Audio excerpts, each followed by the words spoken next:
Hati-hati. Kalau ini tidak paham, maka taharahnya tidak sempurna. Kalau taharah tidak sempurna, ibadah tidak diterima.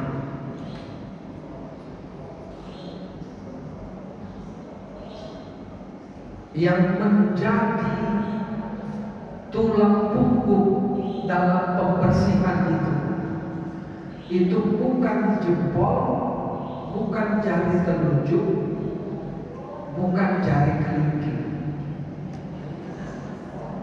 lalu jari juga bukan jari tengah, berarti jari manis. Kenapa ini disebut jari manis? Karena ini tempat cincin. Kalau dalam taharah, bukti bahwa tempat keluar kotoran itu bersih, buktinya apa? Buktinya tandanya adalah kita berani menciumnya dan menjilatnya. Jijik punya sendiri jijik, kemana? Maka jari manis ini harus masuk ke dalam, tapi tidak boleh lebih dari satu ruas.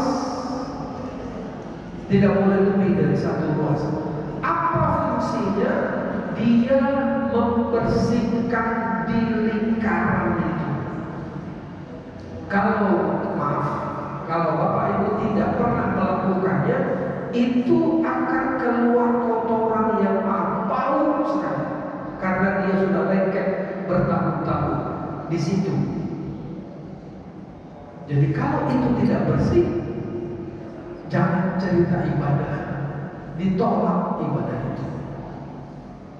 Jangan cerita amal, ditolak amal itu. Kenapa? Karena tidak bersih. Maaf, jawab masing-masing. Pernahkah melakukannya? Kalau tidak,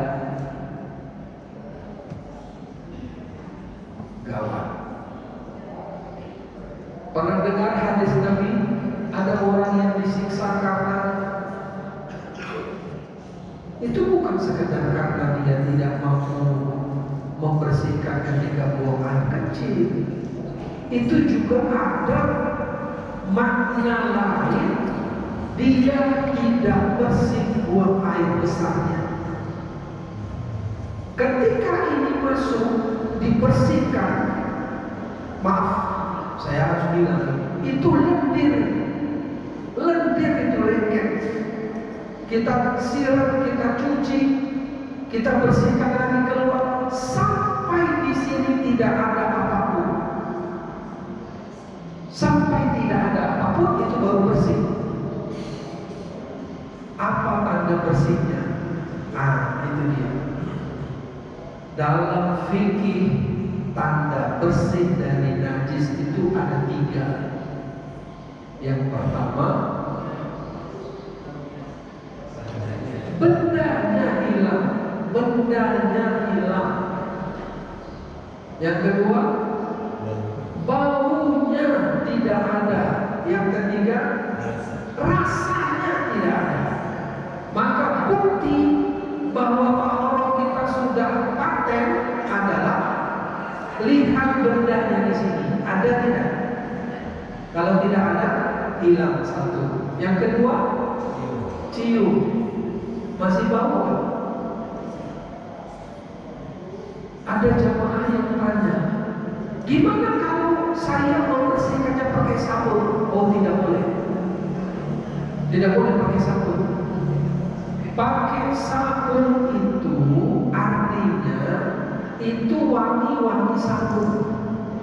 Wangi asli kotoran jangan-jangan masih ada. tidak boleh pakai sabun. Bersihkan saja dengan air sampai tidak ada baunya. Yang ketiga, tidak ada rasanya. Caranya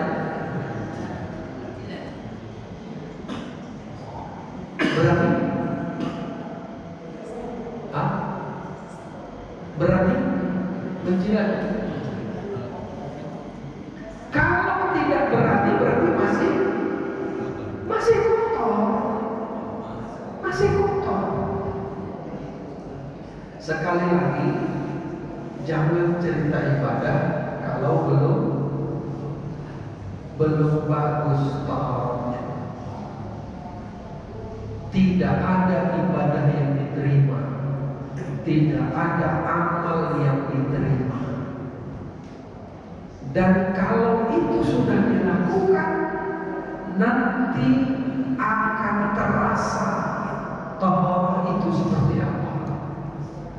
Akan terasa nikmatnya taharah itu. Bersih. Kalau sudah bersih, maka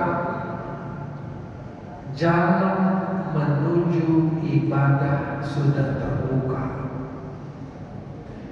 Bapak Ibu, kita tahu bahwa penciptaan kita manusia ini, wa ma khalaqtul jinna wal insa illa liya'budun. Untuk apa? Beribadah kepada Allah. Pertanyaannya, bisakah orang beribadah kalau tidak bersih? Tidak bisa. Itu artinya ibadah yang menjadi tujuan penciptaan manusia itu tertolak.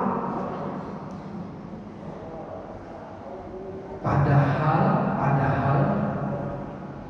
kita ini datang dari Allah dalam keadaan bersih.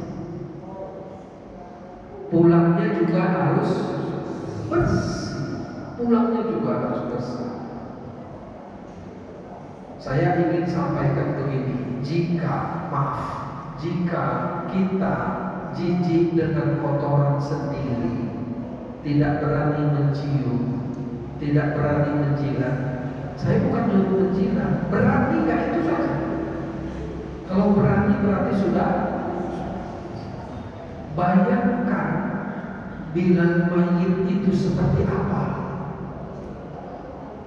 Bilal mayit itu tugasnya adalah membersihkan kotoran mayit. Itu kotoran dia atau kotoran orang?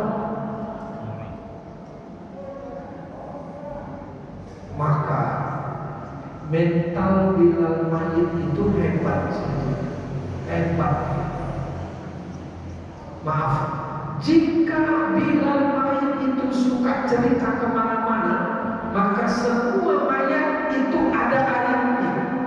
Itu pasti terhebat airnya. Kalau dia suka cerita, maka bilal mayit itu diminta untuk keep mouth, tutup mulut. Dia tidak boleh bicara.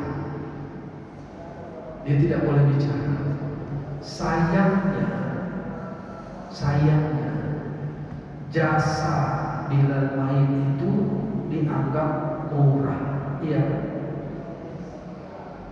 Padahal kalau jenazah tidak bersih, waduh, gawat.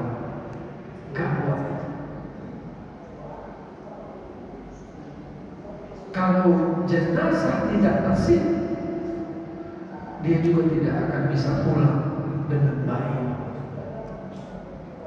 Itu makanya kalau Bapak Ibu kita baca riwayat para wali. Saya tidak tahu kalau para nabi, tapi mereka pasti lebih bersih. Para wali itu sebelum mereka wafat, mereka itu membersihkan diri terlebih dahulu. Kenapa? Karena mereka tahu bahwa mereka akan wafat. Beberapa jam sebelum mereka wafat, mereka bersihkan diri. Jika sudah tidak sanggup, mereka minta keluarganya membersihkan dirinya. Kenapa? Karena pulang kepada Allah itu harus bersih zahir dan batin. Bersih zahir itulah yang disebut taharah. Kalau bersih zahir disebut taharah, itu sudah bisa kita sebut suci belum? Hah? Tadi kita kan berdiri di saf, itu udah bersih belum? Udah bersih? Udahlah. Udah suci belum waktu berdiri itu? Udah suci? Berarti kita manusia suci. Kita ini manusia suci kan? Hah?